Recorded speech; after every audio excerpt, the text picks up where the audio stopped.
5 новых национальных проектов, перспективы налоговой реформы, борьба с бедностью, уточнение понятия современной элиты и «бросай пить, вставай на лыжи». А что вам больше всего запомнилось из послания президента Владимира Путина Федеральному собранию? На мой скромный взгляд, это было, конечно, историческое событие и программное выступление национального лидера великой страны и великой российской нации. И, как потом справедливо отметили эксперты и политологи, настоящий программный документ на перспективу. И, кстати, не только на перспективу ближайших 6 лет, а на гораздо дольше и глубже в плане проработки многих идей и заявленных проектов. Что, на мой взгляд, характеризует Владимира Путина как действительно общенационального лидера и мудрого политика, который мыслит категориями стратегического будущего страны и российского народа, а не просто целями достижения каких-то избирательных задач на конкретном, коротком отрезке времени. Еще одно личное наблюдение. Послание было хотя и продолжительным по времени и очень объемным, в то же время чрезвычайно плотным, насыщенным по содержанию. До его начала многие ожидали, что Путин будет больше говорить о ходе СВО, конфликте с Западом, о необходимости в этот сложный и тревожный период изыскивать больше ресурсов для мобилизации, в том числе военной. Все с точностью да наоборот. Безусловно, ключевые тезисы на этот счет прозвучали в первой, если хотите, военно-политической части послания. То, что все цели СВО, безусловно, будут выполнены. Не мы начали эту войну, но нам предстоит ее завершить. Переговорам с Западом по вопросам стратегической безопасности готовы, но уступки по принципиальным моментам точно нет. И да, у нас тоже есть оружие, которое может поражать цели на их территории. Вторая, самая обширная и важная, со слов Владимира Путина, часть послания была посвящена вопросам внутреннего развития. Тут было все и про действующие новые национальные проекты, про демографию и поддержку семьи, особенно многодетную, про повышение МРОТ к 2030 году до 35 тысяч рублей с нынешних 19 тысяч, про создание собственных цифровых платформ в ключевых отраслях экономики, про приоритет повышения производительности труда и роботизацию, про поддержку малого и среднего бизнеса, про налоговое бремя, которое должно стать более справедливым. Пожалуй, единственный пункт, который президент не стал подробно и конкретно раскрывать. Про модернизацию коммунальной сферы и, конечно, про снижение долговой нагрузки на регионы. Еще одно историческое решение Владимира Путина. Продолжать, на самом деле, можно долго. Повторимся, это было одно из самых объемных и социальных посланий главы государства за последние годы. И что удивительно, несмотря на колоссальное количество программ, заявленных инициатив, все они что было очень заметно по выступлению Владимира Владимировича, тщательно подготовлены и детально проработаны, в том числе с точки зрения источников финансирования. Как потом почитают эксперты, это средства гигантские, в районе 10 триллионов рублей. Но, как позже заверил министр финансов Антон Силуанов, они правительством учтены и запланированы. И все это, объявленное Владимиром Путиным планов громадье, та самая позитивная и прекрасная, здоровая Россия, станут реальностью не только потому, что найдутся все эти даже не миллиарды, а триллионы рублей денег, а потому что страна качественно меняется. Меняется быстро и на глазах. В это самое трудное для страны время невзгод и потрясений.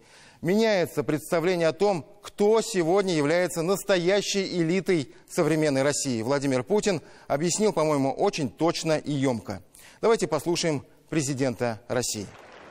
Вы знаете, что слово «элита» во многом себя дискредитировало.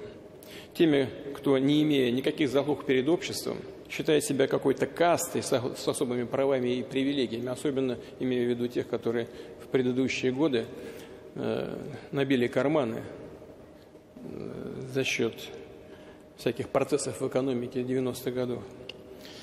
Вот они точно не элита. Повторю, подлинная, настоящая элита – это все, кто служит России. Труженики и воины, надежные, проверенные, делом доказавшие свою преданность России, достойные люди. Много о чем говорил Владимир Путин в своем послании было созвучно с тем, что либо сделано, либо начинают делать в Татарстане. Касается ли это развития сети индустриальных парков? В этом отношении мы, несомненно, занимаем лидирующие позиции в России. Или поддержки туристической отрасли, программы сохранения объектов культурного наследия, развития общественных пространств, парков и скверов, экологических и природоохранных проектов. Всего, что связано с наукой и образованием. Владимир Путин предложил дополнительно запустить 50 передовых инженерных школ. До 2030 года в России построят не менее 40 современных кампусов. Примечательно, что в тот момент, когда президент говорил о развитии транспортной инфраструктуры, скоростных ЖД и автомагистралей, в России цепкий взгляд режиссера трансляции поймал сосредоточенное лицо нашего раиса республики Рустама Минниханова. Действительно, транспортные и другие большие инфраструктурные проекты для Татарстана стали важной частью развития. Как очень мудро заметил Рустам Минниханов на одном из мероприятий в Москве, разбогатеть несложно, сложно жить как богач. Татарстан, кажется, это хорошо освоил и не жалеет собственных средств на созидательное и поступательное развитие региона. Щедро привлекает федеральные средства, в том числе инфраструктурные кредиты. Такая политика президентом и правительством России по факту была поддержана. Мы уже говорили, что Владимир Путин объявил, что регионам спишут 2/3 долгов по бюджетным кредитам. Один нюанс. Сэкономленные средства должны быть окрашены и целевым образом направлены на инвестиции и развитие инфраструктуры, что у нас в республике более чем устраивает. О чем еще говорил Владимир Путин в послании и как его оценили эксперты прямо сейчас.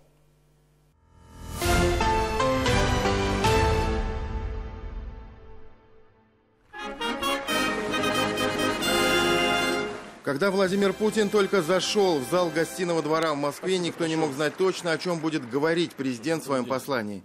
Можно было только гадать, что эти экраны по обе стороны зала, конечно, не просто так, не для красоты, а, скорее всего, для инфографики. Только что на них будут показывать очередные, как бы сказали наши оппоненты, мультики-страшилки, цифры Минобороны, связанные с ходом СВО. Ни то, ни другое, ни третье. Владимир Путин уже в первой части своего послания четко и ясно дал понять. Время таких сигналов Западу прошло.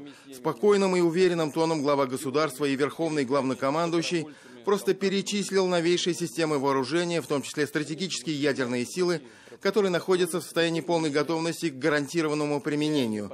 А некоторые комплексы либо на боевом дежурстве, как «Авангард» и «Пересвет», либо уже с эффективностью применялись в ходе спецоперации, как тот же «Кинжал» и «Цирконий».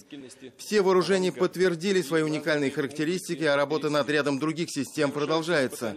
Президент не сделал никаких воинствующих заявлений, и более того, тема конфликта с Западом незаметно ушла на второй план. Важнее и главнее сейчас для нас то, о чем Владимир Путин говорил 90% времени в своем послании. О семье, качестве жизни, сбережении людей, росте доходов через экономическое развитие. Владимир Путин впервые заявил о запуске 5 новых национальных проектов, к дополнению уже к действующим. Это семья, молодежь России, продолжительная и активная жизнь, кадры, экономика данных. Примечательно, что 4 из 5 нацпроектов или напрямую, или косвенно связаны с темой семьи, которая стала вообще сквозной для всего послания президента. Беспрецедентные и конкретные меры поддержки, особенно для многодетных семей России. Будет запущена новая программа по охране материнства, сбережению репродуктивного здоровья женщин. Регионам, где показатели рождаемости ниже среднероссийских, выделят не менее 75 миллиардов рублей в течение 6 лет на решение этой проблемы. Кроме того, президент предложил продлить до 2030 года действующие программы по поддержке семьи, программу семейной ипотеки с сохранением базовых параметров, программу материнского капитала, норму, разрешающую направить на погашение ипотеки 450 тысяч рублей при рождении 3-го ребенка. Сейчас при рождении 3-го ребенка государство погашает за семью часть ипотечного кредита – 450 тысяч рублей. Также предлагаю продлить действие такой нормы до 2030 года. В текущем году потребуется почти 50 миллиардов рублей на это, и потом там по нарастающей все больше и больше, но деньги для этого есть. Все социальные инициативы президента Путина были восприняты с воодушевлением. В кулуарах после послания многие отмечали высочайшую актуальность предложенных мер для всех регионов большой страны. Около каждого населенного пункта, каждого муниципального образования нашей страны располагаются территории, выделенные для многодетных семей. Поэтому вовлечение и организация работы на этих площадках – это тоже задача регионов, муниципалитетов и, конечно, федерального центра. Будет продлена ипотека на новых территориях. Значит, сейчас мы ее приняли решение по 2%, так же, как на Дальнем Востоке. И сегодняшнее решение очень важное, что участники специальной военной операции могут приобрести жилье по 2% на новых территориях. Потому что многие захотят остаться. Серьезный вопрос – это доходы семьи. В самих же регионах также говорили о своевременности предложенных мер. Эксперты клуба «Волга» отметили, что Владимир Путин вселил уверенность в молодые семьи, которые раньше не решались заводить много детей из-за скромных доходов. Теперь государство им подставляет плечо.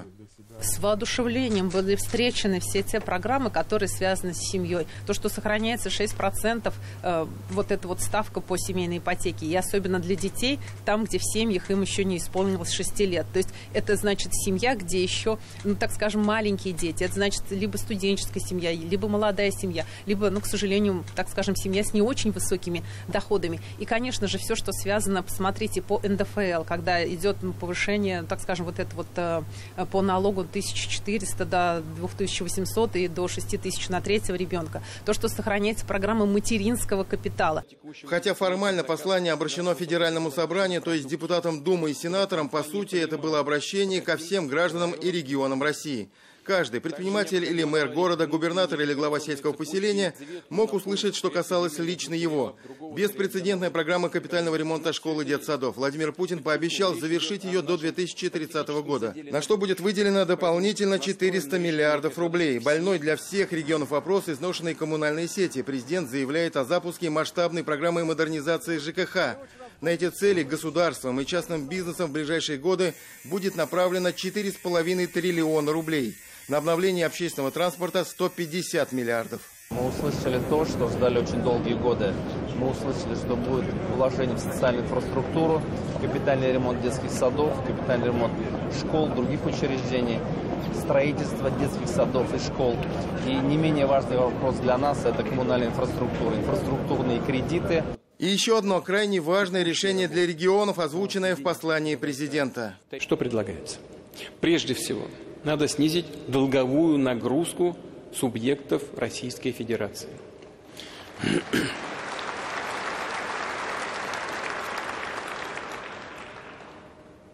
Считаю необходимым списать 2/3 задолженности регионов по бюджетным кредитам. Те средства, которые списаны, они должны конвертироваться в программы, которые должны быть реализованы на территории для людей. Как говорят, окрашены. Да, совершенно верно. Они должны быть окрашены, они могут быть использованы только в определенных... В каких? Это, очевидно, еще там, дополнительные обсуждения и принятие решений, но однозначно они на территории и для людей. Это решение позволит таким передовым регионам, как Татарстан, продолжать активно вкладываться в грандиозные инфраструктурные проекты, рассчитывая также на щедрые федеральные вливания. Такая модель себя полностью оправдала, о чем Владимир Путин вспомнил в ходе послания, рассказывая о строительстве автодороги М-12, и в этот момент режиссер трансляции поймал кадр с сосредоточенным Рустамом Миннихановым. Проект будет продолжен. А в следующем до Тюмени. В перспективе современный и безопасный маршрут пройдет через всю страну, до Владивостока. Чтобы все задуманное реализовать, мало изыскивать источники финансирования. Об этом как раз в правительстве уже позаботились. Нужно, чтобы вся экономика работала эффективно на результат. Генерировались доходы, своевременно формировалась налоговая база. О новом качестве экономики Владимир Путин также говорил много и предметно. Анонсирован целый ряд преференций для малого бизнеса. Вложения государства и частных инвесторов в науку должны вырасти более чем вдвое к 2030 году. Больше денег предполагается на неокр и промышленную ипотеку. Словом, выгодные условия и благоприятная среда для предпринимательства, особенно высокотехнологичного, теперь забота государства. Самому отечественному бизнесу одно, но принципиальное требование, напомнил президент. Работать в российской юрисдикции, не выводить средства за рубеж, где, как оказалось, можно все потерять. Давайте вместе строить успешную, здоровую и благополучную Россию. Тимур Бекмурзин, Дина Газалеева, Роман Безменов, Дмитрий Шилов и Александр Ярошов. 7 дней.